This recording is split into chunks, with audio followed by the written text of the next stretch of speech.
She took down a colonel in seconds. What happened at that base? Went viral. The desert sun was unforgiving as Kara stepped off the armored truck, her boots hitting the cracked earth with the weight of someone who had walked through more than just war zones. The air smelled of sweat metal and tension, and the walls of Fort Brimstone loomed like a prison dressed in discipline behind them. Soldiers barked orders while others ran drills so intense the ground shook beneath them. Kara walked silently, past them, her eyes scanning every face, every motion, every weakness. They looked at her like she was an outsider, a ghost, maybe even a mistake. She was smaller than most of them, her uniform clean, her face unreadable. Some of the men laughed under, their breath the kind of laugh that comes before a storm, while the women looked away, some with pity, some with warning. The base was infamous, not just for its brutal training, but for its commanding officer, Colonel Vance, a man who believed pain was the best teacher and fear the only motivation that worked. The stories about him were whispered at other bases.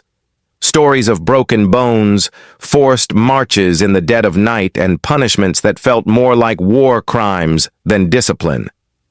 Kara walked through the main yard where the heat rose from the ground like a warning. No one greeted her. No one offered a hand. Instead, they let her find her own way to the barracks, where a cot waited for her in the corner, isolated and cold as she dropped her bag and sat down. A tall shadow blocked the sun from the door. It was Sergeant Hux, the colonel's right hand and resident enforcer. He looked her up and down like he was sizing up a threat. He did not yet understand. "You got no name," he said, "just a file that says transfer and quiet." Kara did not answer, just stared at him with eyes that had seen things he would never imagine. He scoffed and walked away, muttering about soft recruits with pretty faces and no guts. That night, the mess hall was loud, full of testosterone and tension. Kara sat alone, eating slowly while the others joked and slammed trays. The food tasted like rubber, and the air was thick with challenge. A group of soldiers walked past her. One bumped her shoulder hard enough to make her tray rattle. She didn't react, didn't even blink, just kept eating, and that silence said more than any insult could. The next morning, the colonel addressed the entire base lined up under the blistering sun. His voice cut through the heat like a blade. "Today we got a new guest," he sneered, looking straight at Kara, who stood at the end of the line, hands behind her back. Eyes forward, a little thing from a cushy base who thinks she can survive Brimstone. He continued, "This place chews up people like you and spits out bones. If you think being quiet makes you strong, you're gonna learn different."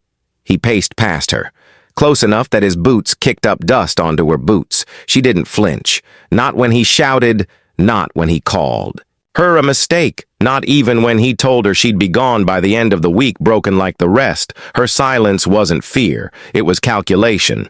And it made the colonel pause for just a breath, a moment where his mask of power cracked. But he kept walking back to the front, shouting orders that sent the soldiers sprinting into the next drill, and as they moved, Kara moved too, not slow, not hesitant, but like someone who had done it all before and already knew the ending. She ran the obstacle course like she was built for it, climbed faster, hit harder, moved smarter, and when others collapsed, she just kept going. They started watching her not with ridicule now, but with unease, as if sensing something they couldn't name, like a tiger walking. Among dogs, the colonel watched too, arms crossed, eyes narrowing as if trying to read a book that refused to open that night in the barracks. Whispers started. Where did she come from? Why doesn't she talk? How did she pass that course without breaking? A sweat. But Kara didn't speak, didn't explain. And when lights went out, she stayed awake, staring at the ceiling as if waiting for something or someone. And far across the base in his office, Colonel Vance poured himself a drink and stared at her file again. No family, no history, no details. Just a name, a transfer order, and one note at the bottom, cleared for all levels, no restrictions. He didn't like it. Not one bit. But if she wanted a war, she'd get it. He promised that much as he crushed.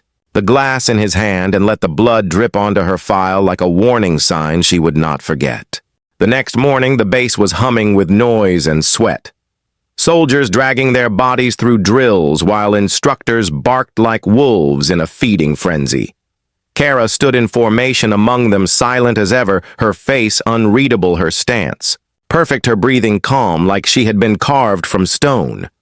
Colonel Vance stood on the tower above, watching the scene below his eyes, locked on Kara like a predator sizing up a threat that didn't fit the usual prey. She hadn't broken. She hadn't faltered. And worst of all, she hadn't reacted. That silence. It was poison to a man like him, and he knew something was coming. He just didn't know what yet.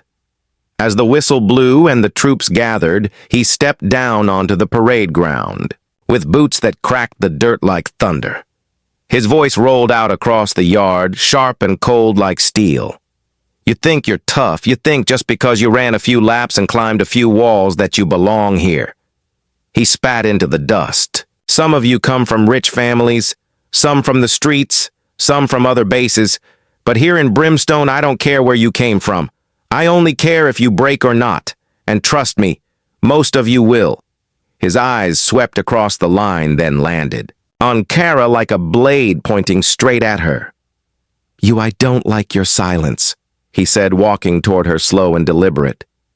I don't like your eyes.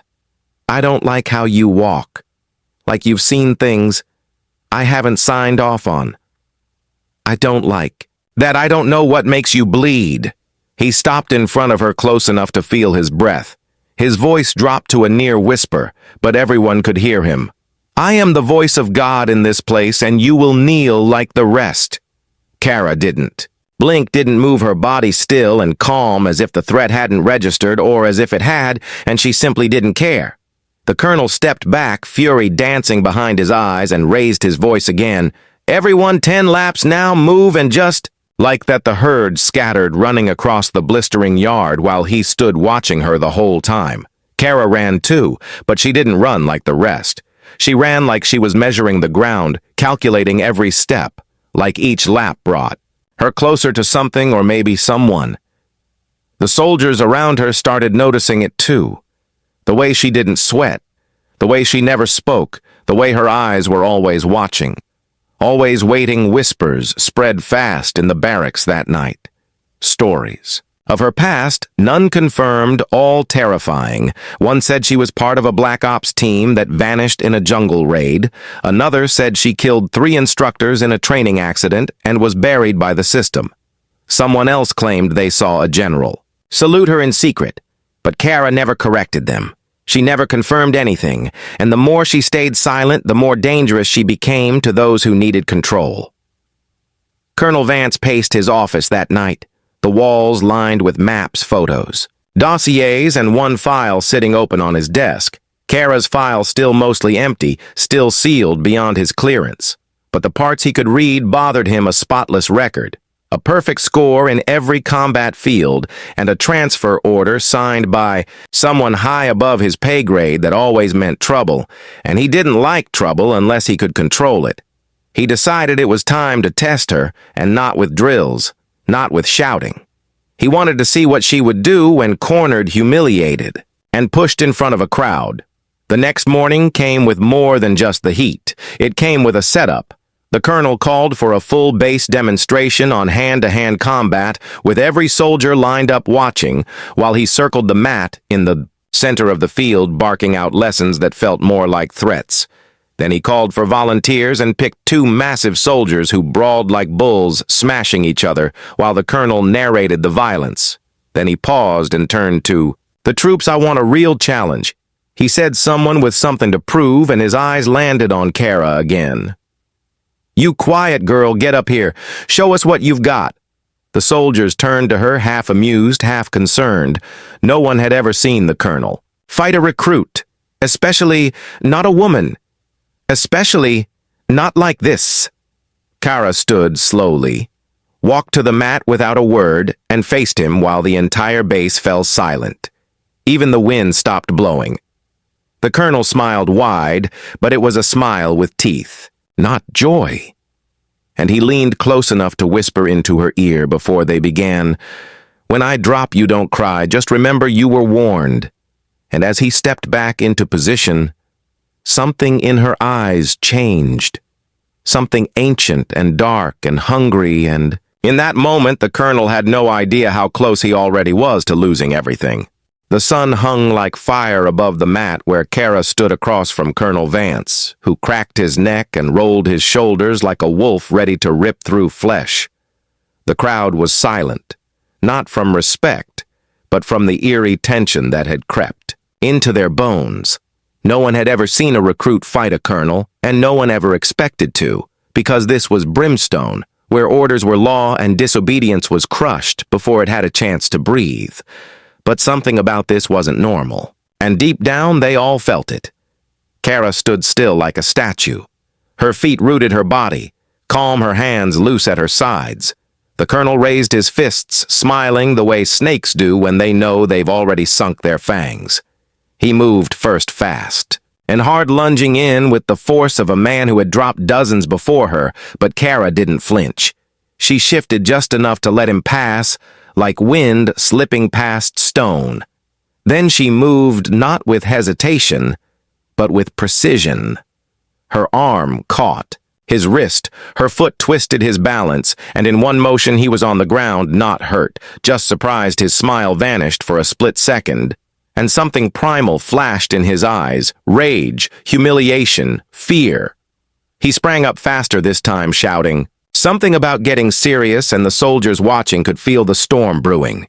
The colonel attacked again, this time with elbows and knees, trying to break her rhythm, trying to break her bones, but she absorbed it like a ghost, her body flowing around his aggression until she caught him again.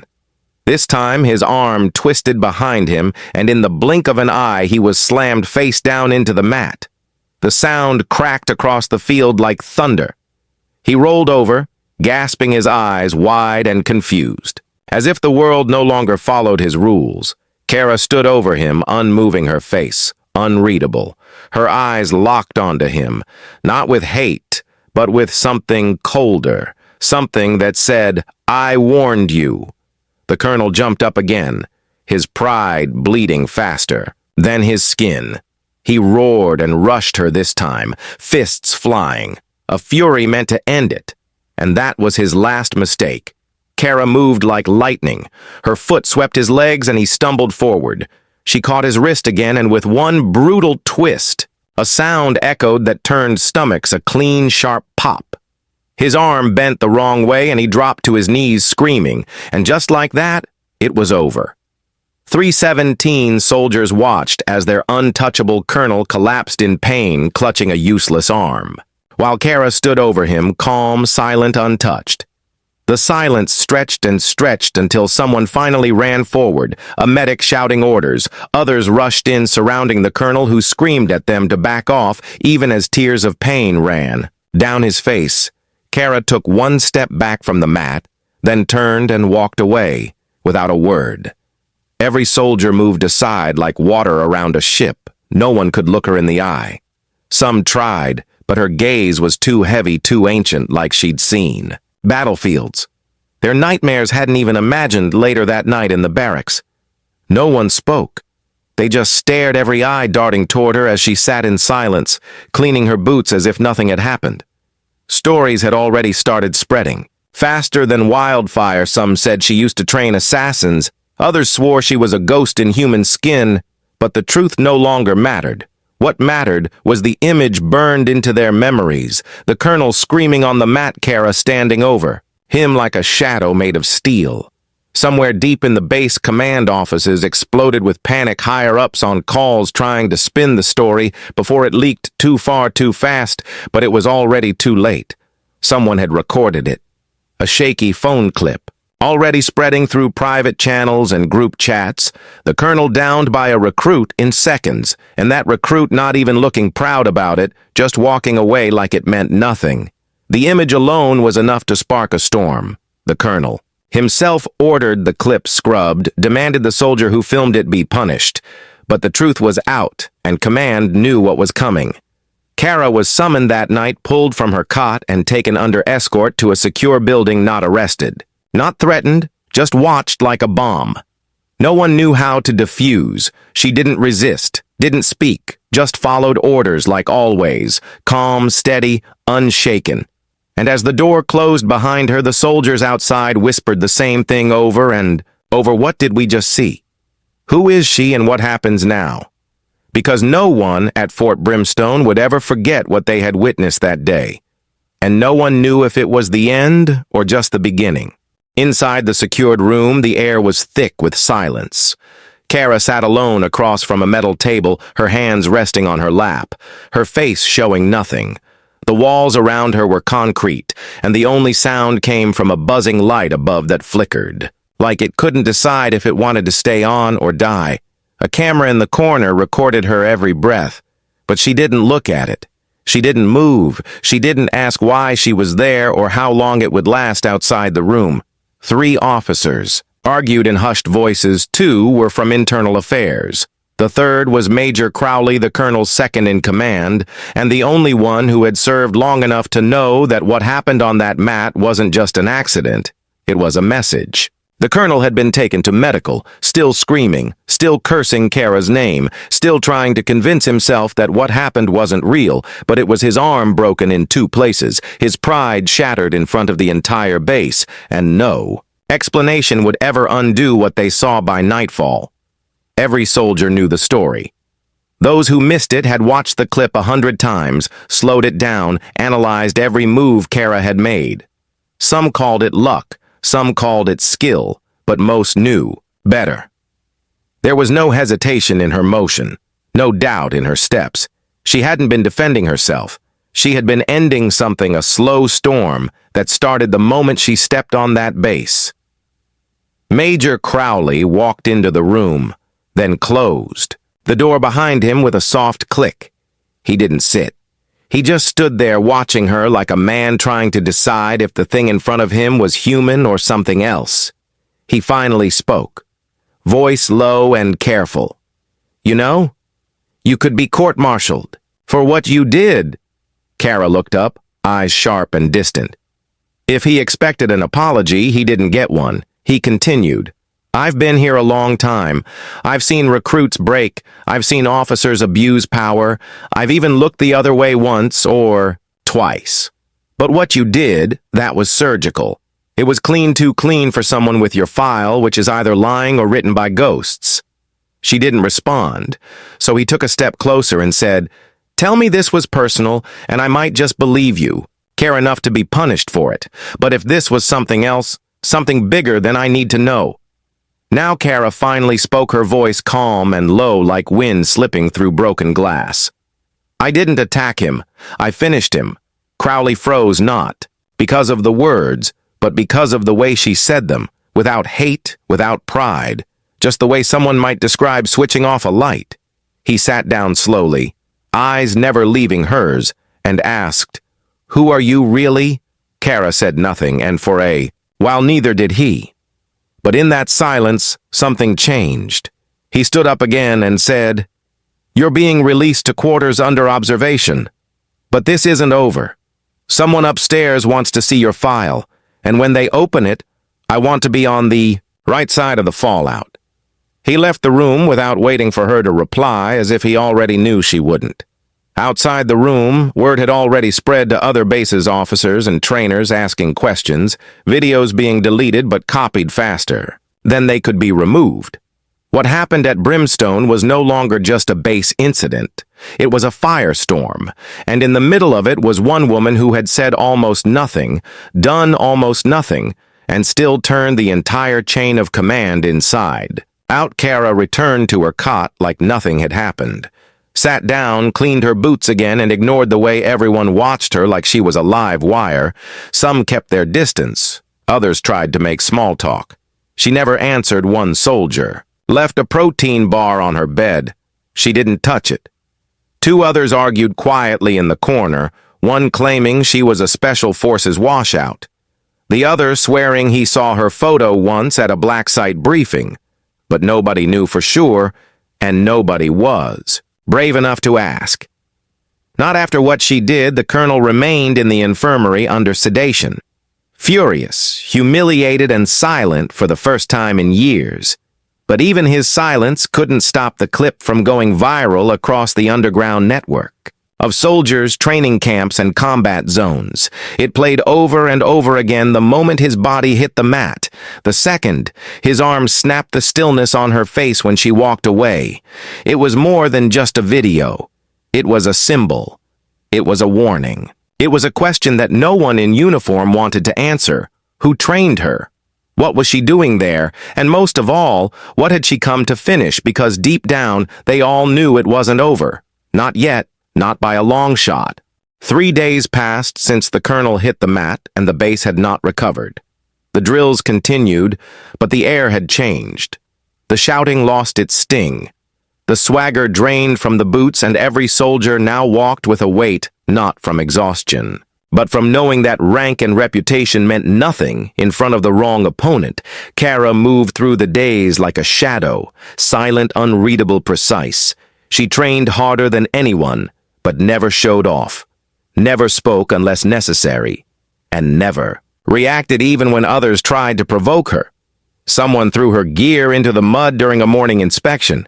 She picked it up, wiped it clean, and returned to the line without a single glance. The sergeant in charge tried to bark in her face, his voice cracking when her eyes met his for one long moment, and then he stepped back as if realizing something too late. The rumors now stretched beyond Brimstone across nearby installations and intelligence posts, a name spreading without anyone being sure if it was a warning or a story or a coded message. Her file was requested at command headquarters, reviewed by those who usually never cared what happened at training bases. But this was different. This was viral. This was dangerous. And dangerous things attracted powerful eyes on the 5th morning. The base alarms blared before dawn. Not the usual drill, not the sirens for weather or perimeter. This one was quiet sharp, a code for full lockdown. Every soldier was pulled into formation. In less than 5 minutes, back straight, chins up. No one sure what was happening, but every instinct screaming something big was coming. Helicopters appeared, first slicing through the rising sun, their rotors chopping the wind like blades. When they landed, the dust cloud swallowed the yard, and when it cleared, a convoy emerged, black, unmarked, armored vehicles, followed by 2 jeeps with flags. No one spoke. No one moved until the main door opened and out stepped General Luther Hale. The name alone carried weight, a career built on war zones, black sites, and disappearances. He walked like a man who never slowed down, and behind him came aides, officers, men who rarely stepped into places like Brimstone, but here they were all eyes locked forward, faces carved from steel. The general said nothing at first, just walked past the rows of soldiers until he stopped in front of Kara, who stood as always. Silent, calm, eyes forward. Hale looked at her for a long moment, not with curiosity, but with calculation. Then he turned to Major Crowley and said inside, Now they disappeared into the command building, the door shutting with a thud that echoed across the yard inside the war room. The general dropped her file onto the table where Crowley and 2 intelligence officers stood watching nervously. Hale spoke with a voice that did not rise but still carried like thunder. Why is she here? What mission? What clearance? What orders? Because this file makes no sense, and I do not like things that don't make sense. Crowley swallowed hard. Sir, she came with sealed orders signed from above my level. No explanation, no mission, just a placement request with no expiration. Hale opened the file again, flipped through pages of empty records, training scores marked perfect, instructor comments that read like ghost stories, and at the bottom a clearance code that bypassed everything: top tier, top, shadow, top, burn. He stared at the word burned into the edge of the page Omega unit, then looked up slowly. Tell me she's not one of them. Crowley didn't answer. Didn't have to. Hale turned to his aide, whispered something, and the man left immediately. Then Hale said, Bring her in now. They called for Kara, who entered the room as if it were any other place. No hesitation. No salute, just stood in front of the general and waited. Hale studied her again, this time with something new in his eyes. Not power, not threat, but recognition. He said your name was never Kara, was it? She did not answer. He continued. You trained with them, the unit that doesn't exist, the ones they buried after the Red Zone incident, the ones they swore were dead. She stared at him, her silence now heavier than ever, and Hale sat down slowly, like he understood now that whatever happened next would not be under his control. He asked, Why are you here? What is the real reason you let yourself be stationed at this base? What are you waiting for? She said only one thing, her voice flat like stone falling in deep water. I'm waiting for him. Hale frowned. Who him? She didn't blink. He'll be here soon, and when he arrives, I finish what was started. The room went quiet. So quiet that even the walls seemed to lean in closer. Hale looked down at the file again, then back up at the soldier, who should not exist, and whispered, God help us if you're right. Because now it wasn't just a fight, it was a countdown, and no one knew how close the clock was to 0. The general did not sleep that night. Neither did Crowley nor any of the officers who had seen the way Kara stood in that room, as if time itself bent around her presence like gravity, shifting under pressure. The aides tried to find answers digging, through old files buried in servers that didn't exist, calling retired agents who no longer used their names. All of them came up empty or scared or both. One whispered that Omega was disbanded for a reason. Another refused to speak at all, then ended the call with one line. If she's there, it means someone's coming, and if someone's coming, you're already too late. While command scrambled, the base kept running, or at least pretending to. Drills were quieter now, instructors less loud, soldiers more alert. But everyone knew it was a surface tension hiding something deeper, like calm water above a seaquake, and at the center of that calm was Kara. She woke every day at the same time, ran the same track, ate the same rations. But her eyes never stopped scanning the horizon, not in paranoia, but preparation, like she knew exactly what she was waiting for, and just didn't know what shape it would take. Some of the soldiers grew bolder, whispering to her during downtime, asking what happened in the past, where she came from, what unit trained her. She never answered, not even a glance.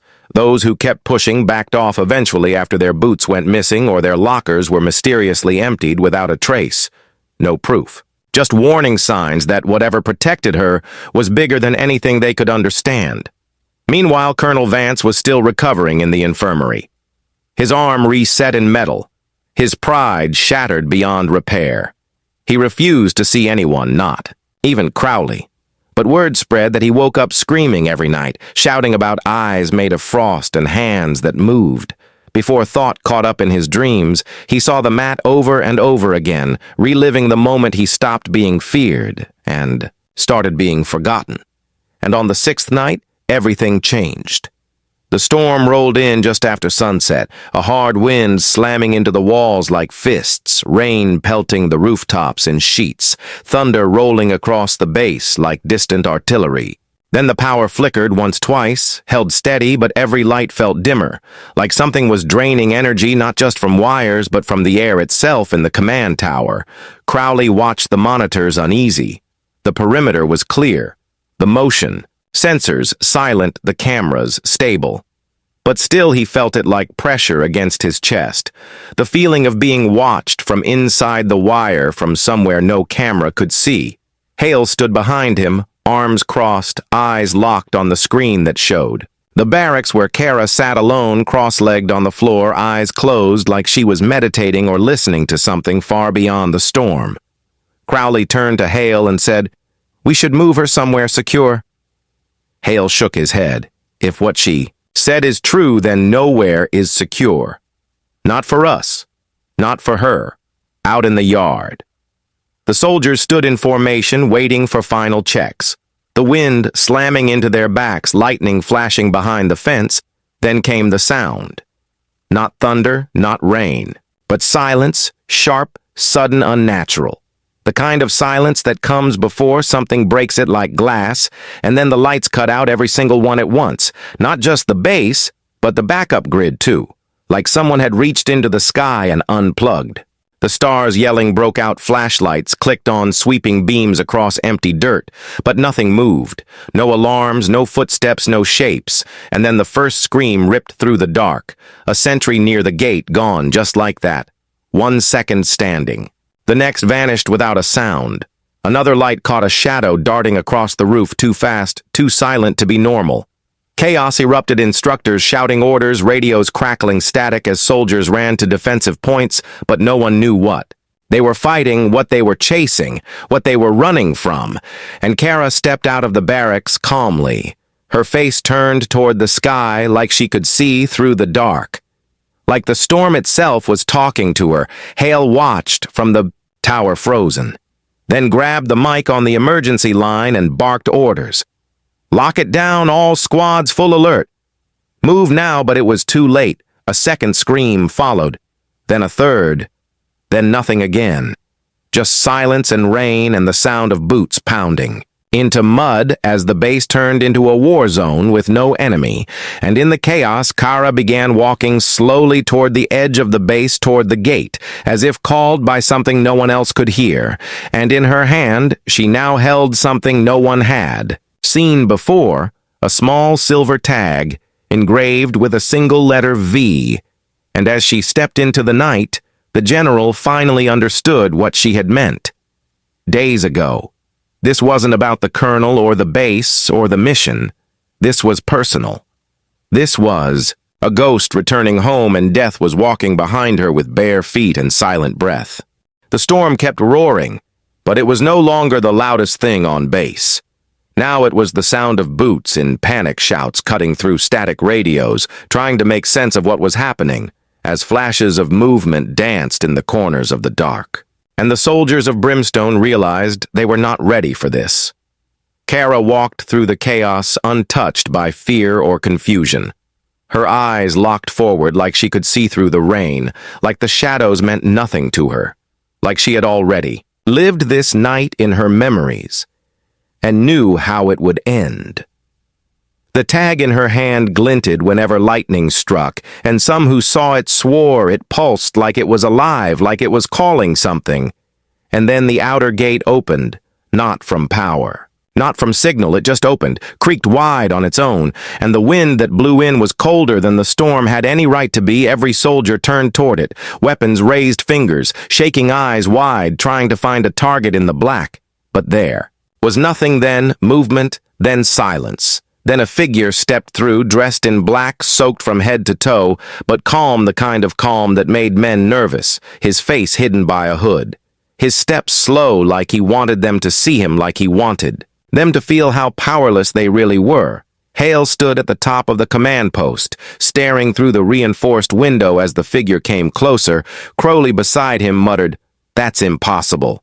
And Hale said nothing, just stared as the figure stopped in the center of the yard and raised his eyes straight to where Kara stood 30 feet away, untouched, unmoved, unshaken, and for the first time since she arrived at the base, Kara smiled. Not wide, not cruel. Just enough to say, "I knew you'd come." He took off the hood and the soldiers gasped. Some fell back. One dropped his rifle. Not because they knew the man, but because they felt something from him. Something old. Something hungry. His eyes were like steel drowned in ash, and when he finally spoke, his voice slid through the storm like it owned it. He said, "I told you I'd find you."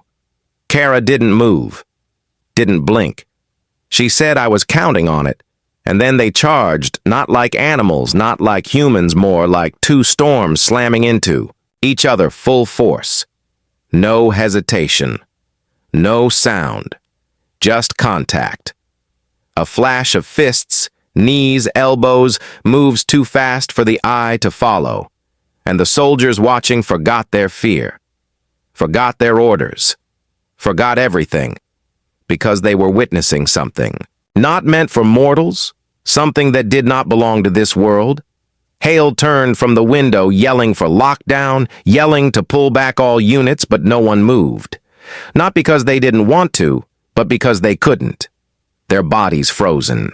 By what they saw, Kara and the man were dancing in death circles, neither giving ground, both drawing blood but never slowing, and every strike felt like it could tear the ground open.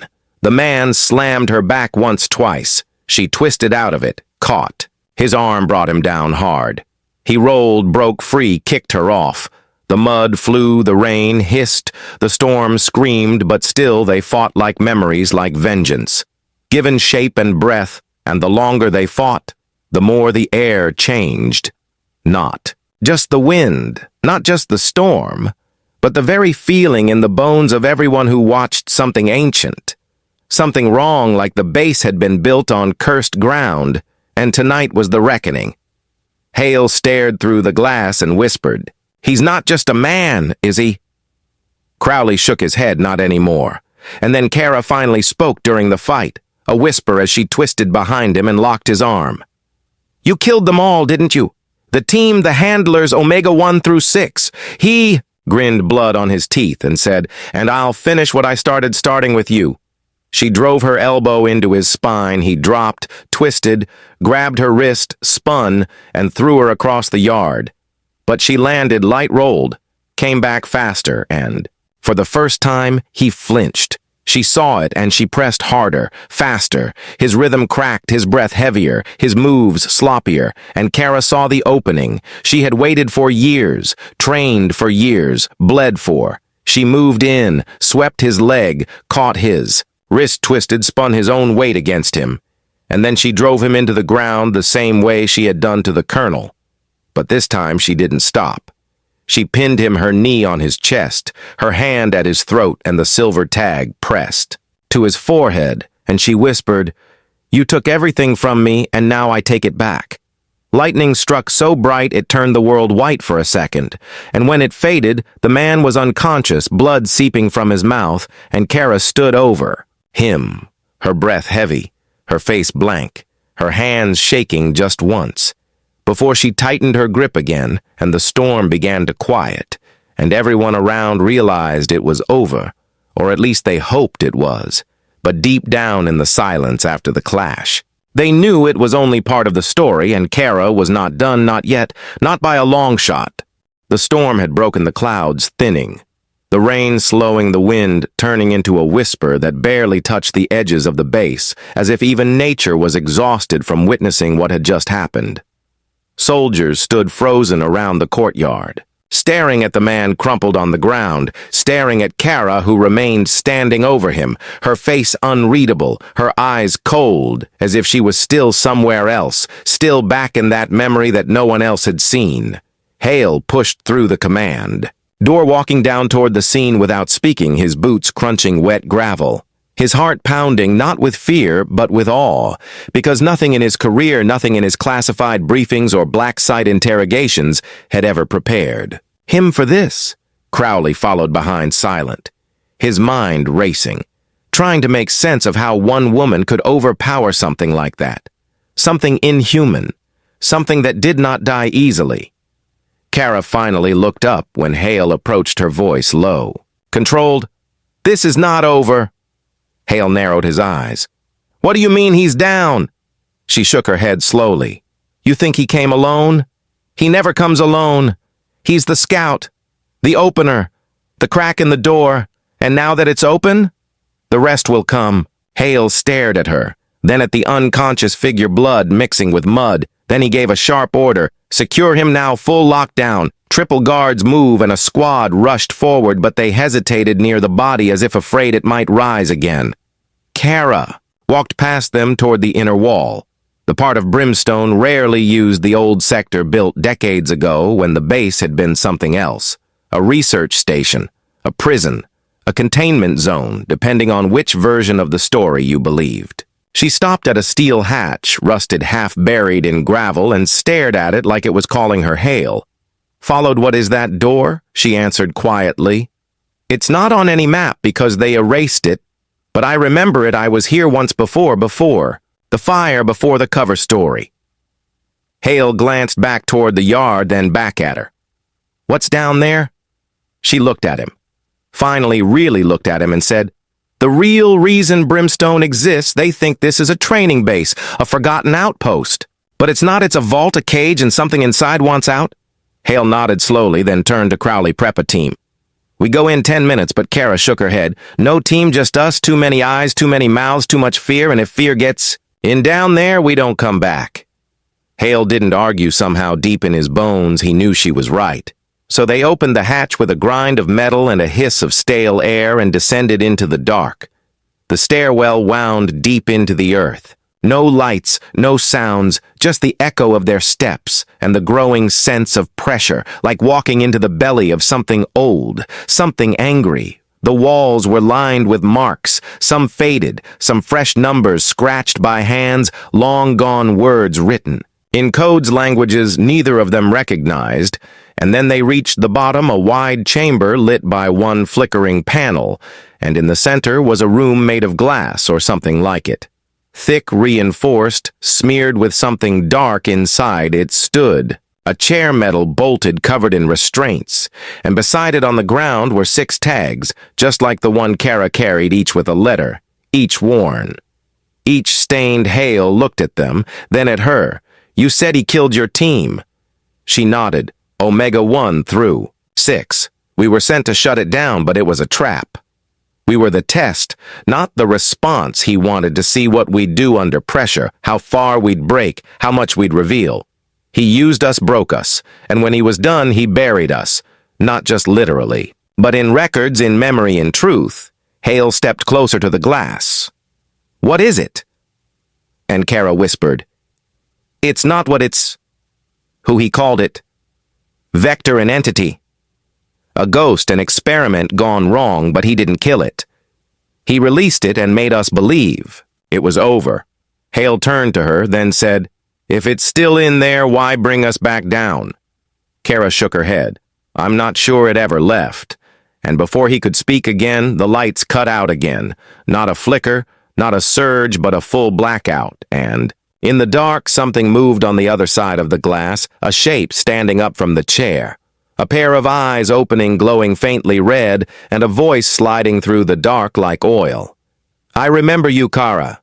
And now I remember everything." Hale raised. His weapon. Kara stood still. Her breath shallow, and the chamber began to hum with energy. Something old waking up, and for the first time since she arrived, Kara looked afraid not for herself, but for what was coming next, and somewhere far above the surface. The storm began again, louder than before, like the sky itself was screaming a warning. They had opened the door, and now something was stepping through it. The hum grew louder, deeper. Like the walls themselves were groaning under a weight too ancient to carry the shape behind. The glass moved closer, its outline becoming clearer. Something human, but not completely, its limbs too long. Its head tilted. At a strange angle, as if it was listening to something beyond the silence, Kara stepped in front of Hale, her stance tight, her voice steady. "Do not fire. Not yet." Hale whispered, "What is that thing?" And Kara replied without looking, "It was once a man, or something like one, before they broke him, before they turned him into this. They thought they could contain it, use it, even control it. But it learned, it adapted, and then it forgot what it was and became something else entirely. And then with a sound like ice shattering the glass, split, not exploded, not cracked, but peeled open layer by layer, vanishing into itself, and the figure stepped out, its feet bare, its skin pale, its eyes glowing like coals in a dying fire. Hale raised his rifle again. Fingers tight on the trigger, but Kara said, "If you shoot him now, we all die. He's testing us, waiting for us to act like them. If we do, he breaks us, and that's the end of this whole base," and maybe more. Hale lowered his weapon slowly, and the thing that had once been a man smiled, its mouth full of teeth, too many, too sharp. It spoke in a voice that vibrated their bones. "You brought me back." Why, Kara didn't answer. She just stared, and after a moment it nodded, like it understood something. She didn't say, and walked past them up the stairwell without touching a single step, just rising like mist following a wind that didn't exist. Hale stared after it, his mouth dry. "What now?" Kara said. "We follow, but not too close if it wanted to kill. Us it would have already. It's not here for us, at least not yet." As they climbed, the power returned in pulses first, the lights, then the emergency systems, then the alarms, all too late because whatever protocol was meant to contain this had failed. Long ago, and now Brimstone was wide open above ground. The soldiers were scrambling again, staring at the figure as it emerged from the hatch, floating in the air, hovering inches above the mud, like it belonged to some other dimension. And maybe it... Did one brave soul raised a rifle, then dropped it as his own shadow reached up and covered his eyes, forcing him to the ground, screaming. No one else tried. Kara and Hale stepped out behind it just in time to see the figure pause at the center of the yard. It turned, slowly surveying the base, the sky, the frightened faces, and then it said one word, Vector, and every screen on the base turned on. Every speaker crackled to life. Every system that was offline came online and displayed the same symbol, a spiral inside a triangle, the symbol of Omega. The unit long erased the unit Kara once served, and then a voice boomed across the base. Not from the figure, but from the speakers itself, a voice that Kara hadn't heard in over a decade, a voice she thought was dead and buried. "Welcome home. Subject K-23. Your performance has exceeded expectations. Phase 2 is now active. Do not resist integration."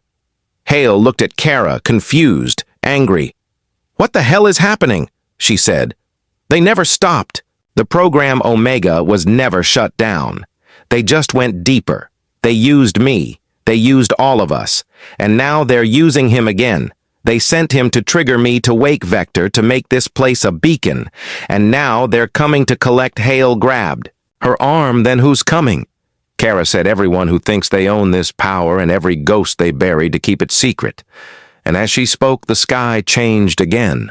A dark line splitting the clouds, something falling. No, not falling, descending silently, like a ship or something worse. And it shimmered with no lights, no engines, just presence, something that made every person on the base drop to their knees, not from force, but from something deeper, like instinct, like recognition. And the figure that had once been a man looked up and smiled again, its voice softer now. "They are here and nothing will be the same again."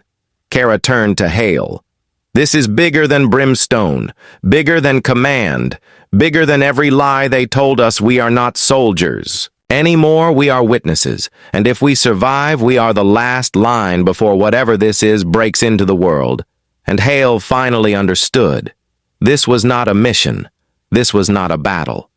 This was an end game, and Brimstone was ground zero and above them. The object in the sky pulsed once, and then the stars began to go dark one by one, like something was erasing them from existence, and all they could do was stand and wait for Part 10 to begin. The sky no longer looked like sky. It was a canvas of black, stretched tight and broken in places, by cracks of red like veins running through the atmosphere, and the object above Brimstone no longer hovered. It watched the way a predator does before. It moves before it feeds. Kara stood still beneath it, her tag glowing bright in her hand, brighter than ever before, and her eyes locked with the thing above her as if she was remembering something from a lifetime ago. Hale stood behind her weapon, lowered breath, heavy sweat mixing with rain. Even though the air had gone cold around them, the soldiers who had not fled knelt in silence. Eyes wide, mouths shut, all waiting, because no one knew what was coming, and no one wanted to be the first to move. The figure that had been released from the vault now stood with arms outstretched as if welcoming something or offering himself to it, and in that moment Kara whispered, "The final protocol was never to stop the threat. It was to survive it." Hale looked at her, voice low. "Then why are we still standing?" She turned to him and said, "Because I didn't follow orders. I kept one thing they never knew about, one thing outside the network. Something old, something forgotten." Then she raised the tag to the air, and slammed it into the ground, and the earth beneath them trembled a circle, etched itself into the mud, glowing blue and gold symbols, ancient, spinning faster and faster, until the tag melted into the ground, and something answered. From below, a roar not of sound but of pressure, the kind of roar that pushes blood to the edge of your skin, the kind that makes the soul flinch, and then something rose from the old sector, something huge cloaked in dust and smoke, like it had slept for centuries, and had just now remembered what it was. It was not a machine, not completely. It had shape, it had armor, but it moved. Like it had a will, like it had a purpose. And when it stood full height, its face turned toward the sky and the object. Above paused like it recognized the shape, Kara said, "Meet Sentinel." The only thing they built that actually worked before they buried it with the rest of us. Sentinel raised one arm and light gathered at its palm, a beam aimed not at the figure, not at the soldiers, but at the sky. And it fired not a weapon, but a signal. A pulse so strong that everything flickered, every light, every camera, every signal. And then it hit the object above, and for the first time it recoiled, pulled back, its shape, bending like it was hurt, like it could feel pain. The figure on the ground screamed, his voice changing, shifting, turning into something that made teeth ache and glass crack. Kara moved fast, leapt forward, grabbed him by the collar and said, "Your game is over. They used you and now they're done with you. But I am not." She pressed her palm against his forehead, and the mark on her skin lit up, and he convulsed, screaming until light burst from his chest, and the sky flashed white. And then everything stopped. No sound, no rain, no movement. Just silence as the object above shimmered once and then vanished, taking with it the darkness in the sky, and for a second the stars came back one by one like they had never left. Sentinel lowered its arm and stepped back into the crater from which it had risen, slowly sinking as if its job was done. The ground sealed behind it without a trace. The figure in Kara's arms now looked human again, unconscious, breathing shallow, alive, but no longer a threat. Hale stepped forward slowly. "We're still alive." Kara nodded. "Barely. The base is compromised. Everything on this land is scorched. Nothing will grow here, nothing will be built here ever again. This place is now a scar." Hale looked around at the wreckage, the soldiers, the silence, and said, "What do we do now?"